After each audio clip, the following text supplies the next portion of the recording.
तो दोस्तों स्वागत है आप सबका रियल एस्टेट गेम चेंजर की सीरीज में। और आज बहुत ही खास बहुत ही स्पेशल इंटरव्यू हम आपके लिए लेकर आए हैं।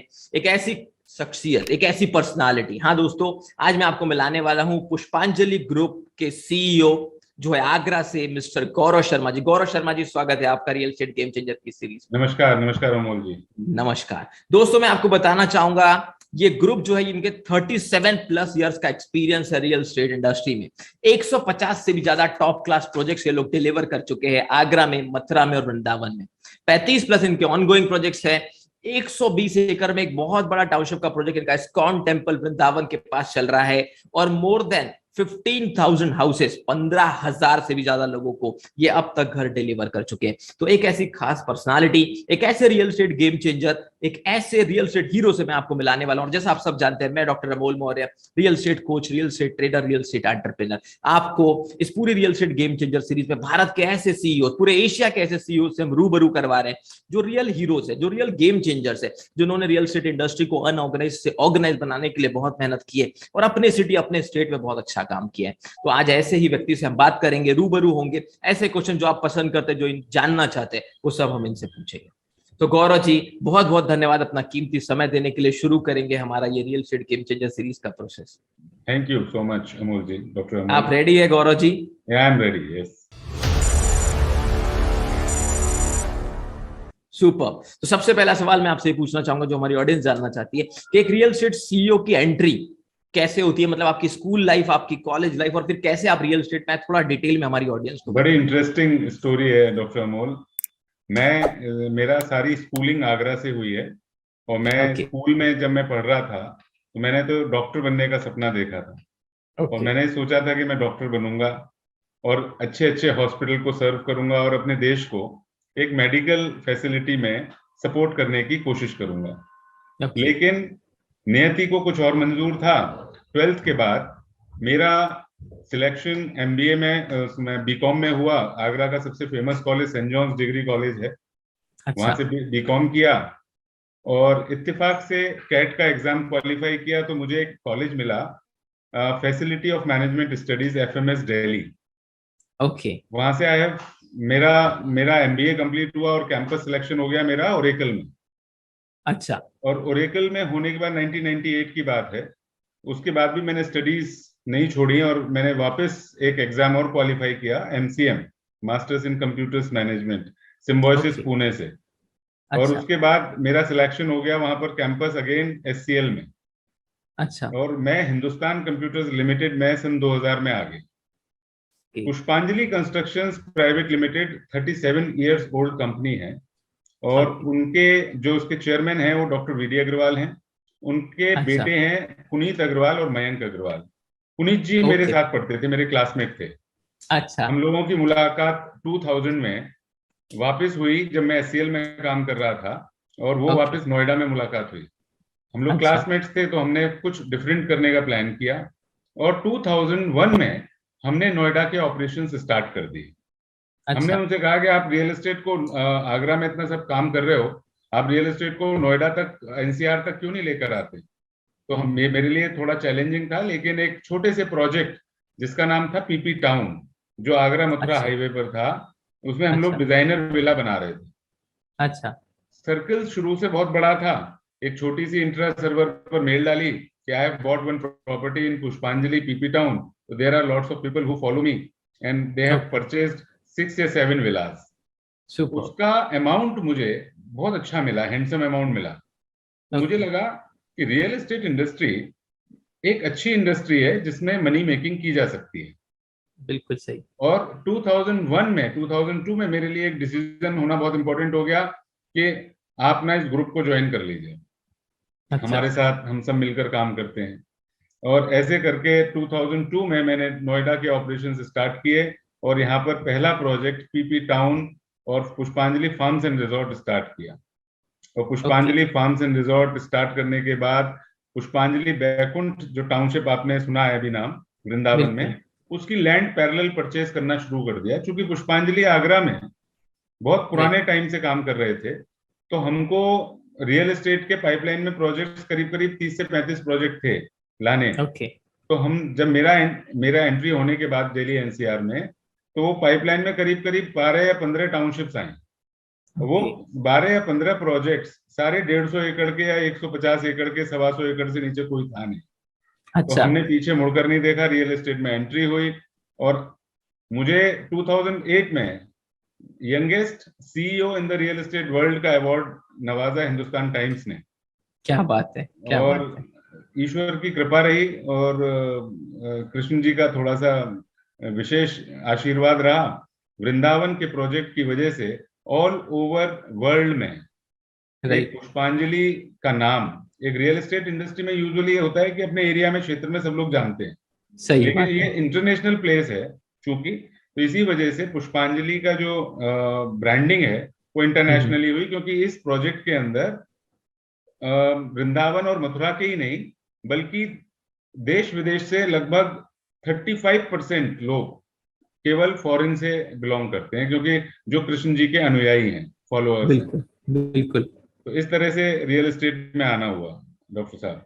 क्या बात है, क्या बात है। बहुत ही इंस्पायरिंग स्टोरी रही आपकी, डॉक्टर बनने से लेकर अलग अलग मोड़ पे, फिर दोस्त से मिलना, डिस्कस करना, एक मेल पे बुकिंग हो जाना, और फिर रियल। देखिए, संजोग से कुछ नहीं होता है इस देश में, बहुत सारी चीजें आपके हाथ से लिखी होती है। मैंने जितने सीईओ के इंटरव्यू लिए, बहुत ही इंस्पायरिंग स्टोरीज निकल कर आई कि किसी का प्लान था, किसी का प्लान नहीं भी था, लेकिन आज वो बहुत सक्सेसफुली अपने सिटी, अपने स्टेट में इतना बड़ा काम करे। और वही एग्जांपल आपने दिया, और किसी प्रोजेक्ट को लोकल से लेकर ग्लोबल लेवल तक ले जाना, ये बहुत बड़ी बात है।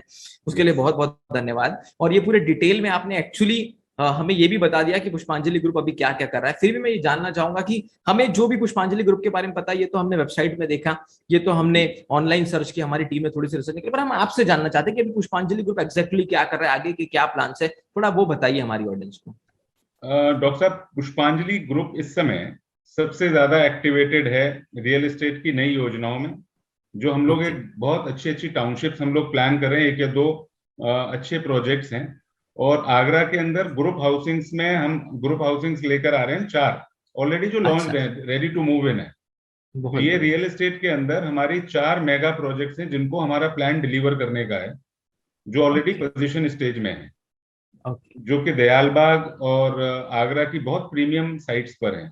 प्लस इसके अलावा आपको पता होगा कि पुष्पांजलि ग्रुप हॉस्पिटल मेडिकल फील्ड में भी है।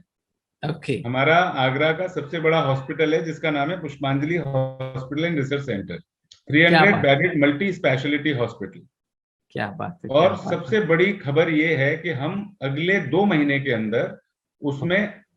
कैंसर यूनिट स्टार्ट करने वाले हैं। अरे वाह। कैंसर कीमोथेरेपी और वो सारी चीजें स्टार्ट हो चुकी हैं, बट ऑफिशियली कैंसर का जो डिवीजन है वो अगले 2 महीने में हम पुष्पा आगरा के अंदर, आगरा के आसपास के, मुझे लगता है 150 किलोमीटर के दायरे में नहीं होगा कुछ। बहुत बढ़िया, तो ये बहुत बढ़िया। बहुत बड़ा पॉइंट है कि आगरा के अंदर हम पहले अस्पताल के संचालक होंगे जो कैंसर यूनिट को वहां कैंसर लॉन्च कर यूनिट रहे हैं। को इट्स अ शुरू big project it's and definitely big support for the city also, near yes. By cities also. इसके यस यस अलावा हम यस। लोग हमारे नर्सिंग इंस्टीट्यूट्स हैं। इसके अलावा अच्छा। हम एक बहुत एक होटल लाने का प्लान कर रहे हैं, होटल। अच्छा। हम हॉस्पिटलिटी में भी आना चाह रहे हैं। वी आर बहुत प्लानिंग टू बढ़िया। Coming up with 5 star hotel और रिजॉर्ट सॉर्ट ऑफ प्रोजेक्ट। अच्छा। बहुत बहुत जल्दी बढ़िया, आपको बहुत इसकी खबर मिलेगी। धन्यवाद। इतनी सारी चीजें शेयर करने के लिए बहुत बहुत धन्यवाद, और बहुत सारी बधाइयाँ, कॉन्ग्रेचुलेशन थैंक आने यू वाले सो सब मच। प्रोजेक्ट्स के लिए। तो मेरा नेक्स्ट सवाल आपसे ये है सर, कि इतना सब करने के लिए ये इंस्पिरेशन कहाँ से आया? आपके मेंटर कौन है, आपके कोच कौन है, आपके लिए इंस्पिरेशन कौन है, किन से आपने ये सब सीखा?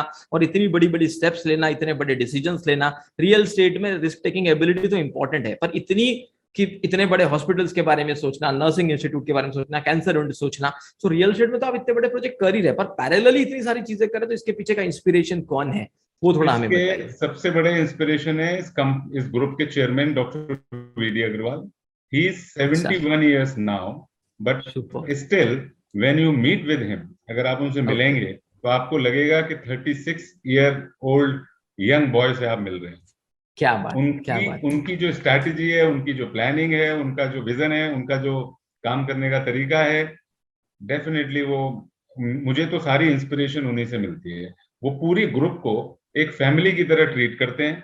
और उनको ये पता होता है अगले 2 साल तक या 3 साल तक मुझे करना क्या है क्या और इस बात ग्रुप है। को कहाँ से कहाँ ले जाना है। और वो ग्राउंड से स्टार्ट होकर उन्होंने आज इस ग्रुप को यहाँ तक ले गए, इतने सारे प्रोजेक्ट्स किए, और डेफिनेटली हमको भी उनसे बहुत कुछ सीखने को मिलता है। और आज भी वो हमको मेजर डिसीजन मेकिंग्स में बहुत हेल्प करते हैं। क्या बात है, क्या बात। तो मैं तो ये कहना चाहूंगा डॉक्टर वीडी अग्रवाल जी, साक्षात प्रणाम आपको। इतना बड़ा एनर्जी का इंस्पिरेशन सोर्स आप लेकर चल रहे हैं और इतने अच्छे प्रोजेक्ट्स आपकी वजह से बन रहे हैं, और आप 71 के होके 36 के लगते हैं, तो फिर तो आपसे मिलना मेरे लिए हमेशा एक तत्परता रहेगी। इतने सारे सीईओज, एमडी, चेयरमैन को हमने कवर किया है, तो जरूर आपसे भी कभी मिलना होगा। चलिए आगे बढ़ते हैं। बहुत इंपॉर्टेंट चीज मैं पूछना चाहूंगा, आपके ग्रुप का लीडरशिप स्ट्रैटेजी क्या है? किस लीडरशिप स्ट्रैटेजी पे आप यहाँ तक आए, थोड़ा वो हमारी ऑडियंस को बताइए। देखिए, हमारी जो लीडरशिप स्ट्रैटेजी है वो बड़ी सिंपल और क्लियर है। आज हम एज एन लीडर, हर लीडर को एक ही चीज समझाई जाती है, without team members, if you treat them emotionally and financially very nice, मतलब you have to be understand your team members in both the aspect, emotional and financials, you have to understand, then your team will be like a family. Simple super. Strategy है कि आप एक परिवार में काम कर रहे हो, ना कि आप नौकरी कर रहे हो। आप एक परिवार का हिस्सा हो, एक कंपनी का, company is like a family. Right. अगर ये फीलिंग्स हैं, और मुझे लगता है आज ये फीलिंग्स हैं, इसीलिए हमारे यहाँ रिटेंशन, जो एम्प्लॉय रिटेंशन है, बहुत अच्छा है। कोई 20 साल से है, कोई 25 साल से है, कोई 30 साल से है, कोई शुरू क्या से है। बात है, वाह वाह। तो मतलब you have to be care, take care of your subordinates. Yes yes yes ये यस। सिखाया थैंक गया यू, है। Thank you, thank you for sharing such a wonderful thing. दोस्तों, मैं आपको बताना चाहूंगा, हमारी ऑडियंस को बताना चाहूंगा कि इन्होंने एक बहुत सिंपल लेकिन बहुत बड़ी चीज कह दी कि इमोशनली और फाइनेंशियली दोनों को बैलेंस करके जब आप अपनी टीम को एज अ फैमिली ट्रीट करते हैं, तो एक पारिवारिक माहौल बढ़ जाता है, रिटेंशन का रेशियो ज्यादा होता है, रिटेंशन अच्छा होता है, तो जो कैलिबर है, जो टैलेंट है, जो आपने डेवलप किया, वो आपके साथ लॉन्ग टर्म काम करता है, जिससे आपका ग्रोथ फास्ट होता है। Thank you so much sir share करने के लिए। आगे बढ़ेंगे, अब बात करेंगे पर्सनल लीडरशिप की। As an individual, as a CEO, आप अपनी एनर्जी लेवल, अपनी प्रोडक्टिविटी को हाई रखने के लिए क्या सक्सेस रिचुअल फॉलो करते हैं, क्या मॉर्निंग रूटीन्स फॉलो करते हैं, थोड़ा वो हमारी ऑडियंस को बताइए। ये बहुत उत्सुक होते हैं जानने के लिए कि सीईओ कैसी लाइफ जीते हैं, मतलब वो तो बहुत दिखाते हैं ना मेरा कि मेरा जकरबर्ग मॉर्निंग इतने। रूटीन हाँ, डॉक्टर साहब बड़ा क्लियर है। मैं तो बोलिए। सुबह 5 बजे उठकर और सबसे अच्छा। पहले मेडिटेशन कर कर और ईश्वर की पूजा करने वाला व्यक्ति हूँ। और मेरा बहुत जो बढ़िया। डे है वो मॉर्निंग में 5 o'clock शुरू हो जाता है, और 5 o'clock से 7 o'clock तक मेरी स्पिरिचुअल एक्टिविटी सारी खत्म हो जाती है। उसके ओके। बाद 7 o'clock से लेकर 9 o'clock तक मैं अपने बच्चों के साथ और अपनी फैमिली के साथ टाइम स्पेंड करता हूँ। 9 बजे से अच्छा। लेकर 10 बजे तक मैं थोड़ा सा अपने शरीर को योगा और कुछ फिजिकल वर्कआउट को टाइम देता हूँ। 10 o'clock 10:30 definitely eight sharp breakfast कर कर ऑफिस आ जाते हैं, और ऑफिस आने के बाद एक टीम के साथ मीटिंग लेकर पूरा प्लान और शेड्यूल डिस्कस कर कर, मैंने ये देखा है कि अगर आप अपनी टीम को रिटेंशन हाई है, अगर आपके बहुत पुराने लोग हैं, तो ऑटोमेटेड सिस्टम में चीजें चल रही होती हैं। आपको तो राइट। प्लानिंग बताने की जरूरत है। और मैं अगर नहीं भी रहता हूँ ऑफिस में, तो मेरे जो टीम मेंबर्स हैं वो इतने इतने लॉयल हैं, क्योंकि लॉयलिटी और डेडिकेशन उनको शुरू से ट्रेनिंग में दिया गया है। तो ओके। इतना ज्यादा एफर्ट लगता नहीं है। लेकिन हम, जब तक हम जो भी हायर एंड के लीडर्स होंगे या जो भी हायर हायर एंड के आपके एम्प्लॉयज होंगे, अगर वो रूटीन की कॉल्स में रहेंगे तो डेफिनेटली वो स्ट्रेटेजी प्लान नहीं कर सकते। राइट। तो जो फ्लो ऑफ वर्क है ना, वो नीचे डिस्ट्रीब्यूट करना सिखाया गया है, तो बहुत इजी मॉडल पर काम चलता है। और शाम को 7:30, क्योंकि हमारी ये स्ट्रैटेजी है कि अगर आप 8 घंटे काम नहीं कर सकते तो आप बारह ओके। घंटे में भी कुछ नहीं कर सकते। क्या तो बात है। 7:30 आप अपने घर जाएं और अपनी राइट। फैमिली को समय दें। और I usually sleep at 10 o'clock।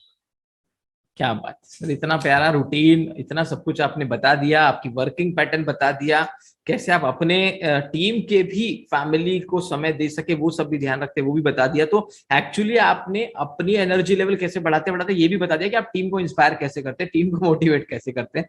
Thank you so much ये सब चीजों को कवर करने के लिए। चलिए आगे बढ़ेंगे, अब बात करेंगे कि एक ऐसा पीरियड रियल एस्टेट में आया जिसमें हमने ग्लोबल रिसेशन जैसी चीजें देखी, ग्लोबल इफेक्ट देखा। मान लीजिए अगर कोरोना जैसी कोई चीज आ जाती है तो रियल एस्टेट में इम्पैक्ट पड़ा, अच्छा बुरा वो तो अब ग्रुप की वर्किंग पे डिपेंड है, मैं जानना चाहूंगा। फिर कभी जीएसटी आ जाता है, कुछ लोकल रूल, कुछ नेशनल रूल, फिर कुछ अलग अलग चीजें आ जाती है, कभी रेरा आ जाता है, कभी नोटबंदी आ जाती है।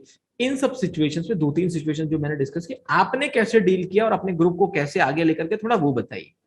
देखिए, डिमोनेटाइजेशन के टाइम पर हमें बहुत ज्यादा तकलीफ इसलिए नहीं हुई क्योंकि हम मैक्सिमम काम, हम तो चाहते हैं कि वन टैक्स वन शो पर चले। राइट। और मतलब रियल एस्टेट में 90-80% लोग ना काम दोनों तरह से एडजस्टमेंट करके करते हैं। तो राइट। डिमोनेटाइजेशन का फर्क इसलिए नहीं पड़ा क्योंकि हम लोग तो सारा काम ऑलरेडी वाइट में करते थे और चीजें हमें ज्यादा फेस नहीं करनी पड़ी। लेकिन थोड़ा सा सेल्स पर असर ओवरऑल पड़ा था, लेकिन वो रिकवर कर गए क्योंकि मोस्टली ओके। हमारे जो प्रोजेक्ट हैं वो टाइमली डिलीवर हो रहे थे। हम उसका बहुत ज्यादा इफेक्ट नहीं आया। लेकिन कोविड में हमारे बाकी के सारे प्रोजेक्ट्स पर जरूर फर्क पड़ा, रादर देन वृंदावन। मैंने देखा ओके। जैसे कोविड आया, पैरेलली लोगों ने स्पिरिचुअल होना ज्यादा शुरू कर दिया और राइट। वृंदावन के टाउनशिप में लोगों ने बसना शुरू कर दिया। और कोविड के टफ टाइम के बावजूद हमने, वृंदावन वाले प्रोजेक्ट ने हमारा बहुत अच्छा परफॉर्मेंस रहा। प्लस डेफिनेटली कोविड में हमारे हॉस्पिटल ने लोगों का बहुत सपोर्ट किया। राइट। तो हम बैलेंस कर गए दोनों चीजों पर, कोई दिक्कत नहीं है। As far as concern with the RERA and other laws जो यूजुअली आते रहते हैं टाइम पर, तो रेरा तो एक सपोर्टिव है बिल्डर के लिए, उन बिल्कुल। बिल्डर्स के लिए सपोर्टिव है जो लोग कमिटेड काम करना चाहते हैं और सिस्टमेटिक काम करना चाहते हैं। लेकिन मैं उन लोगों की बात नहीं कर रहा हूं कि शुरू में थोड़ा सा रेरा जो था वो अनऑर्गेनाइज्ड रहा, लेकिन अब राइट। धीरे धीरे पैरेलली रेरा के लोग भी समझ रहे हैं कि हर जगह बिल्डर गलत नहीं है। सही बिल्डर को बात भी है। सुनते हैं और बायर को भी सुनते हैं। कहीं कहीं बायर भी टेक इन फॉर ग्रांटेड लेना चाहता है चीजों को। बिल्कुल बिल्कुल। और GST is definitely supporting supporting tax.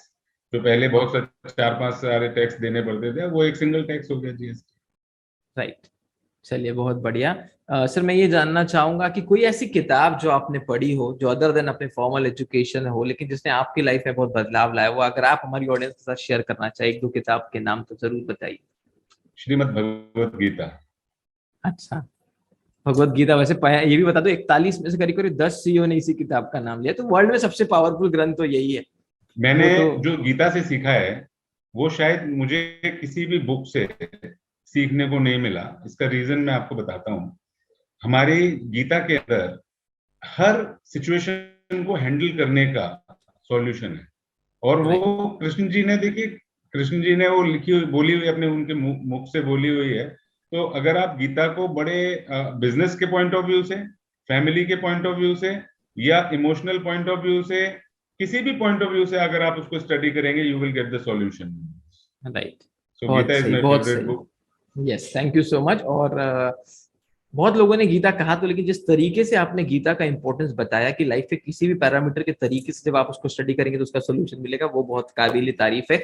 चलिए आगे बढ़ेंगे। मैं बात करूंगा कि कोई ऐसा इंसिडेंस आपकी लाइफ में हुआ, कोई ऐसी स्टोरी जो टर्न अराउंड स्टोरी रही, बहुत कुछ सीखने मिला आपको, एक इमोशनली आपके साथ कनेक्टेड है, चाहे वो आपके शुरुआती करियर से हो, चाहे मिड करियर से हो, चाहे कभी किसी डील को हैंडल करते समय हो, या कोई कस्टमर को हैंडल करते समय, कोई तो स्टोरी लाइफ की ऐसी होगी जिसने आपको बहुत अंदर से सिखाया भी है और इमोशनली आप इन्वॉल्व भी है, अगर आप वो शेयर करना चाहे तो। जी, बहुत अच्छी स्टोरी है। मेरे पास एक सज्जन आए थे आज से करीब 2008 में, जब मैं अपने वृंदावन वाले प्रोजेक्ट में था। और ओके। एक ऐसी स्टोरी, वो सज्जन जब आए तो स्लीपर्स पहने हुए थे और उनकी अच्छा। स्लीपर्स में भी बहुत सारी मिट्टी लगी हुई थी।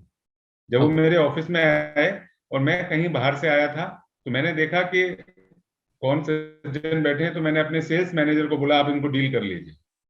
अच्छा। तो जब वो सेल्स मैनेजर अंदर आया मेरे चैम्बर में और उसने बोला कि सर ये ना इन्वेस्ट करना चाहते हैं 1 करोड़ के आसपास, तो हाँ हाँ। मैंने सोचा कि ऐसे ही वो टेस्ट करने के लिए आया है, वो हाँ इन्वेस्ट नहीं हाँ। करेगा। सो हम्म। बोला, नहीं सर वो आपसे मिलना चाहते हैं। मैंने कहा लेकर आइए, ये वेस्टेज ऑफ टाइम है। हम्म। तो वो मेरे चैम्बर में आए, तो हम्म। उन्होंने अपना नाम मुझे बताया और अपना परिचय दिया और मुझे बताया कि सर मैं सीरियसली यहाँ हम्म। अमेरिका से आया हूँ और मैं अपना सब कुछ छोड़कर आया हूँ, और मुझे आप घर अच्छा। दीजिए और जो भी पेमेंट मोड है, शेड्यूल है, वो बता दीजिए। हमने उनको घर दिया। मैंने सोचा कि अगर कोई कस्टमर सामने बैठा है और वो इतना इन्वेस्टमेंट करना चाह रहा है, 2008 की बात है, और अच्छा। करना चाह रहा है, तो हमें हमें तो एज एन उसको कस्टमर डील करना चाहिए। उसकी स्थिति और परिस्थिति और उसकी वेशभूषा पर नहीं जाना चाहिए। मैंने बिल्कुल उनको बिल्कुल। डील कर ली। मैंने कहा 1.25। उन्होंने कहा कुछ कम कर दीजिए। हमने कहा चलिए कोई बात नहीं, 5 लाख कम कर दीजिए, 1.20। क्योंकि Okay. मेरे मन से ये आवाज आ रही थी, ये लेगा कुछ नहीं, ये सिर्फ देखने आया है। अच्छा। एनीवेज, उन्होंने मुझसे कहा आपका ड्राइवर है, आया आपके यहाँ कोई बंदा है, आप उसको बाहर भेज दीजिए, आपका 50% पेमेंट मैं भगा लेता हूँ, मेरी गाड़ी खड़ी है बाहर। तो जब मेरा बंदा उसके पास से गाड़ी से पेमेंट लेकर आया, तो उसकी गाड़ी थी बेंटले। और और उस व्यक्ति ने 5 होटल्स थे उसके अमेरिका में, और वो इलिटरेट आदमी था, कृष्ण भक्त था।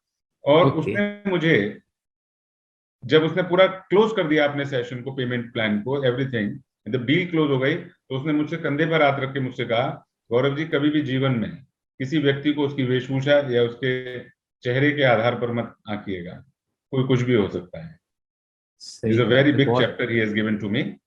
Right, right, right, and and it's a still really, he is in मतलब वो कनेक्शन विद स्टोरी मी। मैं फील कर पा रहा हूँ, आप बोल रहे हैं वो इमोशंस में फील कर पा रहा हूँ, अभी भी गूज बम्स लग रहा है, क्योंकि वो स्टोरी उतनी पावरफुल है।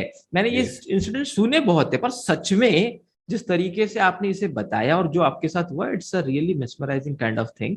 और होता है हमारे देश में, यू कैन नॉट जज someone by the kind of clothes he is wearing and by the kind of yes, face he is yes, having, because what he has done in his past we don't know. No, we don't know. और इतना सारा जो आपने उनके बारे में बताया, और वो बेंटली से आए और इतना बड़ा उनका 5-5 होटल से अमेरिका जैसे इसमें, और वो कृष्ण भक्त है। तो वैसे भी कृष्ण भक्त कुछ भी हो सकते हैं, उनको तो कुछ कोई भी हो नहीं सकते हैं। तो है। ये यू एक तो डोंट बी जजमेंटल। जजमेंटल। नहीं, चलिए, बहुत अच्छी स्टोरी लगी, one of the top most story of our 50 interviews मैं कहना चाहूंगा। चलिए गौरव जी, आगे बढ़ते हैं। अब बात करेंगे कुछ कोर रियल एस्टेट के डिपार्टमेंट्स की, कि आपके हिसाब से मार्केटिंग क्या रोल प्ले करता है रियल एस्टेट कंपनी में, और आप लोग मार्केटिंग कैसे करते हैं, थोड़ा वो बताइए। देखिए, marketing plays a very important role in real estate. आज की डेट में तो पहले मार्केटिंग के जो साधन थे वो बड़े कम थे, बड़ा लिमिटेड स्कोप हुआ करता था। अभी न्यूज़पेपर में ऐड दे दीजिए, बैनर्स लगवा दीजिए, होर्डिंग्स लगवा दीजिए, आउटडोर एक्टिविटी कर दीजिए। आज तो हमारा सारा सिस्टम डिजिटलाइज्ड है। आज ओके। चूंकि हमारे पास इंटरनेशनल बायर भी है, तो मार्केटिंग के राइट। लिए हम पूरी डिजिटल स्ट्रैटेजी फॉलो करते हैं। Google okay. एडवर्ड्स है, फेसबुक है, पीपीसी है, इस ऑल ऑल थिंग्स, मतलब सारा डिजिटलाइज प्लेटफॉर्म हमारा, हमारी एक पूरी सेपरेट टीम है डेडिकेटेडली जो मार्केटिंग हैंडल करती है। और marketing plays a very important role, because हमारा जो ये वृंदावन वाला प्रोजेक्ट है, उसके जो पार्ट्स हैं, अभी हमने उसके आसपास काफी जमीन ले रखी है। तो अभी हमने ओके। उसमें एक पार्ट निकाला, उसमें करीब 100 हाउसेज निकाला। वो अच्छा। 100 हाउसेज, आप यकीन मानिए, मात्र 2 वीक्स के अंदर वी हैव सोल्ड आउट। क्या बात है, क्या तो बात। तो वो बिकॉज ऑफ डिजिटल मार्केटिंग, क्योंकि डिजिटल चैनल आपको अमेरिका में भी पहुंचा रहा है, आपको लंदन में भी पहुंचा रहा है, आपको ऑस्ट्रेलिया में भी पहुंचा रहा है।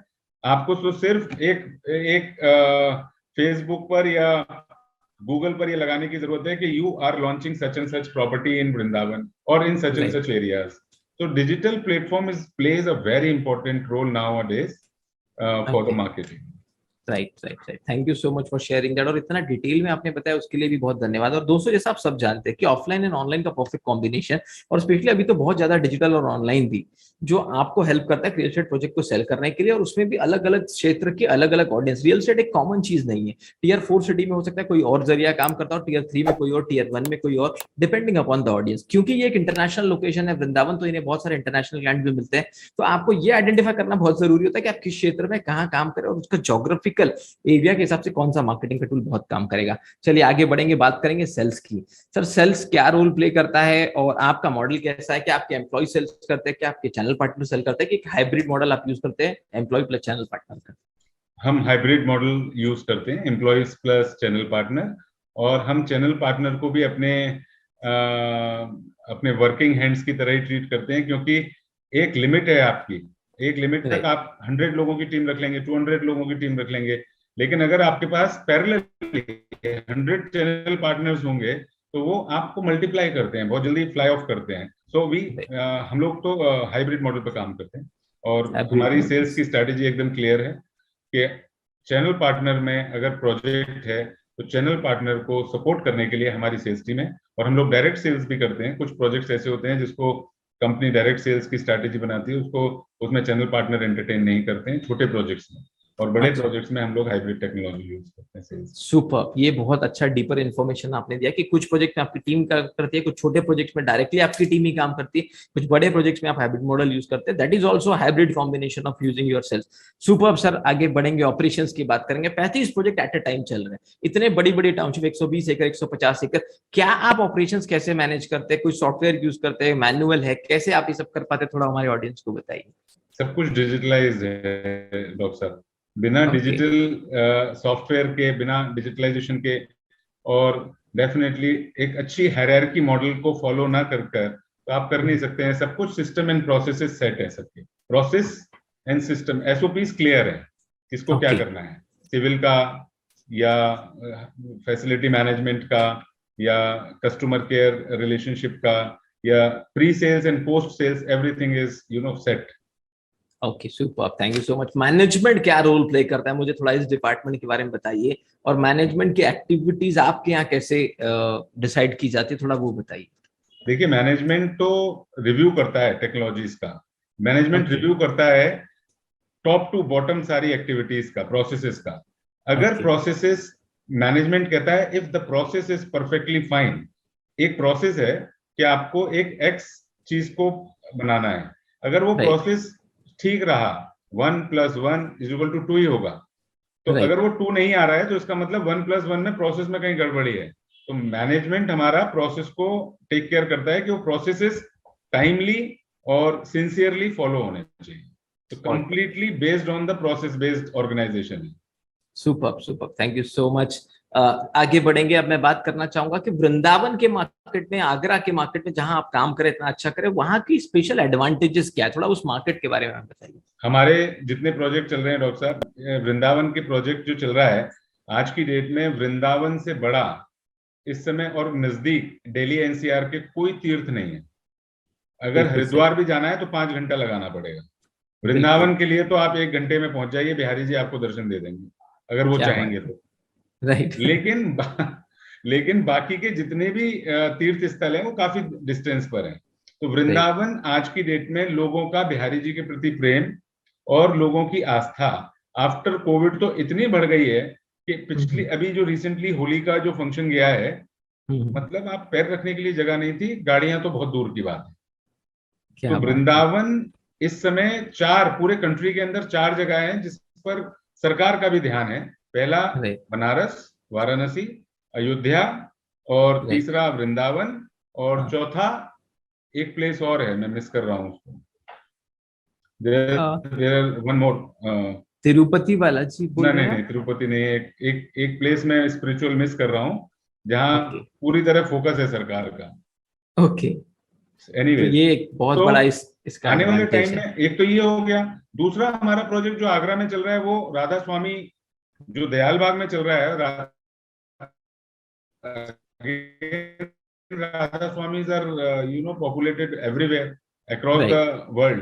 तो राधा राइट, स्वामियों का बड़ा फेवरेट जगह है दयाल बाग, आपने नाम सुना ओके, होगा। तो हाँ, हाँ, दयाल हाँ, बाग में लैंड नहीं है, वहाँ राइट, वहाँ वर्टिकल डेवलपमेंट आ गया है, हॉरिजॉन्टल डेवलपमेंट ऑलमोस्ट खत्म हो गया है।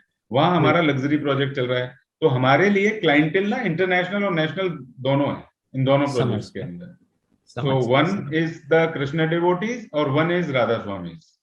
Okay, okay, okay. तो दोस्तों, मैं आपको ये भी बताना चाहूंगा कि इस इंटरव्यू में हमने एक बहुत बड़ा अलग हॉरिजॉन एक्सप्लोर किया है रियल एस्टेट इंडस्ट्री का, अगर आप इसे समझ सकते हैं तो, कि जहां भी स्पिरिचुअल ग्रोथ ज्यादा होती है, जहां एक पर्टिकुलर संस्थान के लोग बहुत ज्यादा आना पसंद करते हैं, वहां पर एक अलग रियल एस्टेट मार्केट डेवलप होता है। अगर आप इसे समझ सकते हैं तो आने वाले समय में आप भी as a real estate entrepreneur अपनी स्ट्रैटेजी को इस हिसाब से प्लान कर सकते हैं। और यही रियल एस्टेट गेम चेंजर का मिशन है कि आने वाले 10 साल में कम से कम 1 लाख रियल एस्टेट एंटरप्रेन्योर को ट्रेन करना, कोच करना, एम्पावर करना, ताकि उन्हें रियल एस्टेट का रियल नॉलेज मिल सके। और यही इंटरव्यू है जो आप तक रियल नॉलेज पहुंचाएंगे। चलिए आगे बढ़ते हैं, बात करेंगे कि रियल एस्टेट का एक सक्सेस मंत्र क्या हो सकता है। क्या 3-4 बातों पर ध्यान रखा जाए अगर किसी को एक सफल रियल एस्टेट एंटरप्रेन्योर बनना है? थोड़ा वो बताइए। देखिए, आज की डेट में सफल रियल एस्टेट एंटरप्रेन्योर बनने के लिए एक organised process oriented organisation and project vertical होना चाहिए। और बिल्कुल, पहले जैसा चल जाता था कि कोई बात नहीं, प्रोजेक्ट डिले हो गया या क्वालिटी से कंप्रोमाइज कर लिया, तो आज आप ऐसा नहीं कर सकते। Because the customer is very intelligent nowadays. अगर आप रियल एस्टेट में इन होने की सोच रहे हैं या एक अच्छे एंटरप्रेन्योर बनने की सोच रहे हैं, तो आपको सबसे पहले ये डिसाइड करना होगा कि आपको चीटिंग नहीं करनी है कस्टमर के साथ। सेकंड, आपको टाइमली डिलीवरी करनी है, बिकॉज एक्ट जो है रेरा का वो यही कहता है कि कस्टमर को उसका घर मिले, क्वालिटी घर मिले, और सबसे बड़ी बात, पैसे का जो यूटिलाइजेशन इधर और उधर जो ट्रांसफॉर्मेशन हो जाता था वो नहीं होना चाहिए। प्रोजेक्ट का पैसा प्रोजेक्ट में, तो इस केस अगर इन सारी स्ट्रैटेजी के साथ अगर आप काम करते हैं तो आपको real estate successful real estate entrepreneur होने से कोई नहीं रोक सकता। Whatever you commit, you have to deliver, and whatever that in the time frame as well as in the quality. Super super, thank you so much for sharing that. बात करेंगे थोड़ा Indian economy की, कि भारत में आपको आगे real estate में क्या अपॉर्चुनिटीज लग रही है और क्या चैलेंजेस लग रहे हैं, थोड़ा वो बताइए। सर देखिए, इंडिया के अंदर तो रियल एस्टेट के लिए अपॉर्चुनिटीज बहुत हैं। चैलेंजेस तो जो आ रहे हैं, जो शुरू से चल रहे थे, वो काफी मिटिगेट हो गए हैं। आने वाले टाइम में जितने भी फॉल्स डेवलपर हैं वो ऑटोमेटिकली फिनिश हो जाएंगे, और आधे से ज्यादा तो खत्म हो ही चुके हैं, और आधे जो इसमें जो ट्रू डेवलपर्स है ना, वही बचेंगे केवल। और रही बात अपॉर्चुनिटीज की, there are lots of opportunities coming up in real estate sector, because अभी इंडिया के पास बहुत कुछ है इंफ्रास्ट्रक्चर में डेवलप करने के। Right. Thank you so much for sharing such a detail with us. चलिए आगे बढ़ेंगे। मैं बात करना चाहूंगा कि आगे आपका विजन क्या है एज अ ग्रुप, पुष्पांजलि ग्रुप का अगले 5 साल 10 साल का विजन क्या है, थोड़ा वो शेयर कीजिए हमारी ऑडियंस के साथ। पुष्पांजलि ग्रुप का आगे डाउन द लाइन 10 साल का विजन ये है कि जितने भी प्रोजेक्ट्स हैं हमारे जो अंडर कंस्ट्रक्शन हैं वो डिलीवर हो जाए, और इसके अलावा मैंने आपको बताया कि जितना भी हमारा जो प्रोसेस ओरिएंटेड ऑर्गेनाइजेशन चल रही है उसको और बेटर बनाने का प्लान है। जो एक लाला सॉर्ट ऑफ कंपनी नहीं होनी चाहिए, एक प्रोसेस ओरिएंटेड, एक गुड ऑर्गेनाइज्ड ऑर्गेनाइजेशन बनाने का प्लान है, और एक अच्छा 5 स्टार या 7 हॉस्पिटलिटी के अंदर प्लान है घुसने का, जो हॉस्पिटलिटी के अंदर हम अच्छे 1-2 होटल्स बनाएं, और जिसकी सेवाएं नेशनल और इंटरनेशनल लेवल के लोग लें। इसके अलावा हॉस्पिटल के अंदर भी हम जो कैंसर यूनिट और कैंसर से रिलेटेड और भी 2-3 टेक्नोलॉजीज हैं वो प्लान कर रहे हैं लाने का। तो we have to be delivered whatever we started. अगले 5 साल का तो यही विजन है। बहुत बढ़िया, super, thank you so much. बात करेंगे कैसे इंपॉर्टेंट डिपार्टमेंट की, जिससे अभी रियल एस्टेट में बहुत ज्यादा तो नहीं, लेकिन आने वाले समय में ऐसा लगता तो है कि इस डिपार्टमेंट का बहुत ज्यादा काम पड़ने वाला है, जिसपे हम स्पेशली फोकस करते हैं। पिछले 15 साल से हम रियल एस्टेट इंडस्ट्री के साथ काम कर रहे हैं, और पिछले 10 साल से core real estate coaching training पे काम कर रहे हैं। मैं आपसे ये पूछना चाहूंगा कि ट्रेनिंग एंड डेवलपमेंट ये डिपार्टमेंट का क्या रोल है, और आने वाले समय में क्या रोल प्ले करने वाला है ये ट्रेनिंग एंड कोचिंग का डिपार्टमेंट रियल एस्टेट इंडस्ट्री को लेकर, training from lower level to middle level to top level, everyone, ये क्या रोल प्ले करेगा, थोड़ा वो बताइए। मैं तो चाहता हूँ ट्रेनिंग इंस्टीट्यूट होने चाहिए, बल्कि मैं भी प्लान कर रहा था एक अच्छा ट्रेनिंग स्किल्ड सेंटर खोलने का, बिकॉज आज की डेट में जितने भी लोग हैं जो रियल एस्टेट के अंदर काम करते हैं, पता लगा कोई इंजीनियर नहीं बन पाया, रियल एस्टेट का माल बेचेगा। अच्छा, पता लगा कोई डॉक्टर नहीं बन पाया, रियल एस्टेट का माल बेचेगा। तो जो जितना भी अनट्रेंड स्टफ था वो सब रियल एस्टेट में आ गया, कि वो कहता है कि मकान बेचना सबसे आसान है। लेकिन ट्रेनिंग एंड डेवलपमेंट से उसके अंदर इतने सारे चेंजेस, उसको पता होना चाहिए कि वो क्या कमिट कर रहा है, कैसे उसको बेचना है, क्या बेचना है, उसकी technical skills as well as उसकी सेलिंग स्किल्स भी जितनी बेटर ग्रो होंगी, आपका कंपनी का और कस्टमर का रिलेशन उतना स्ट्रांग होगा। तो training and development is must. Thank you so much. और दोस्तों, जैसा आप जानते हैं कि पिछले 10 साल से हम लोग real estate coaching and training पे काम कर रहे हैं, और विन विन ट्रेनिंग जो हमारी कंपनी है, भारत की एक ऐसी एक्सक्लूसिव कंपनी है जो बिल्डर्स को, डेवलपर्स को, मार्केटिंग एजेंसीज, इन्वेस्टर्स, एडवाइजर्स, इनको ट्रेन करती है। आज हरिद्वार में हमारे क्लाइंट है, नोएडा में है, दिल्ली में बहुत सारे लोगों के साथ हम काम कर रहे हैं, पुणे, मुंबई, बैंगलोर, अहमदाबाद, नागपुर सिटी जहां से हम है, इंदौर, बहुत सारी जगह पर हम ट्रेन कर रहे हैं, कोच कर रहे हैं, अलग अलग प्रोग्राम चला रहे हैं, जिससे इस इंडस्ट्री को और ऑर्गेनाइज बनाया जा सके और हमारे भारत में real, honest, ethical, transparent real estate entrepreneurs आ सके। अब मेरा आखिरी सवाल सर आपसे यह है कि मार्केटिंग एजेंसीज आज बहुत ज्यादा ग्रो कर रही है अलग अलग सिटीज में, स्पेशली टीयर 1 सिटीज में। सो मार्केटिंग एजेंसीज और एडवाइजर्स, इनको आप क्या अपने एक फाइनल राय देना चाहेंगे कि इन्हें कोई प्रोजेक्ट सेलेक्ट करना हो तो ये क्या देखे, कैसे सेलेक्ट करे, कैसे ये काम करे, थोड़ा इन्हें गाइड कीजिए। मार्केटिंग एजेंसीज जो आज की डेट में एक्टिव हो चुकी हैं रियल एस्टेट में, बहुत इंपॉर्टेंट रोल है। अगर प्रोफेशनल मार्केटिंग एजेंसीज हैं और अगर कोई डेवलपर उनको हायर करता है तो उसका डेफिनेटली जो विजन है ना, उसको अचीव करने में उसको बहुत हेल्प मिलती है। उसकी जो इंडिपेंडेंट टीम है तो हो सकता है वो उतना एक्सप्लोर नहीं कर पाते हो, लेकिन मार्केटिंग एजेंसीज जो कि पूरे डिफरेंट डिफरेंट लोगों के साथ डिफरेंट डिफरेंट एनवायरनमेंट में काम कर चुके होते हैं, उनको ज्यादा आइडिया होता है। और मुझे लगता है अच्छी मार्केटिंग एजेंसीज की एक एक डिफरेंट प्लेटफॉर्म होना चाहिए और लोगों को मार्केटिंग एजेंसीज को भी चूज करना चाहिए और उनको हायर करना चाहिए, अपॉर्चुनिटी देनी चाहिए अगर प्रोफेशनलिज्म के साथ काम करना है तो। बहुत बढ़िया, बहुत बढ़िया, इतना इंपॉर्टेंट राय देने के लिए thank you so much sir. Sir मैं अंत में बस यही कहना चाहूंगा कि आपकी पूरी टीम का, मेरी टीम मेंबर्स का जिन्होंने कोऑर्डिनेट किया, आपका और पूरे पुष्पांजलि ग्रुप का, सबका तहे दिल से बहुत बहुत धन्यवाद कि इतना इंपॉर्टेंट ये, और बाकी बिहारी जी का ये इंटरव्यू तभी पॉसिबल हुआ, नहीं तो अभी हम लोग 5-6 इंटरव्यू करके ये सीरीज क्लोज करने वाले थे। मैं बहुत क्लियरली ये लाइव इंटरव्यू रिकॉर्डिंग में बोल रहा हूँ। सो बहुत बहुत धन्यवाद आप सबका कि ये इंटरव्यू पॉसिबल हो पाया और इतना इंपॉर्टेंट इन्फॉर्मेशन लोगों तक गया, और स्पेशली एक पूरा नया हॉरिजॉन निकल कर आया रियल एस्टेट इंडस्ट्री का कि एक स्पिरिचुअल प्लेसेस में काम करने वाले बिल्डर्स की क्या स्ट्रेटेजी होती है, कैसा क्लाइंट बेस होता है, कैसे वो सिस्टम डेवलप करते हैं, वो सब सुनने मिला। उसके लिए मेरी तरफ से तहे दिल से आपका बहुत बहुत धन्यवाद। अगर आप कुछ कहना चाहे तो आप। डॉक्टर साहब, मैं जरूर कहना चाहूंगा, आपने जो मुहिम छेड़ी हुई है अभी रियल एस्टेट के सारे लोगों को एक प्लेटफॉर्म पर लाने की, ट्रेनिंग इंस्टीट्यूट आपने जो बनाया हुआ है, मैं चाहता हूं कि इस तरह के ट्रेनिंग इंस्टीट्यूट और इस तरह की जो आपने जो एक प्रोजेक्ट लिया हुआ है, इस प्रोजेक्ट को लेने वाले के लिए भी बहुत बड़ा शुक्रिया है, क्योंकि सारे लोगों को एक धागे से बांधना बड़ा टफ जॉब है।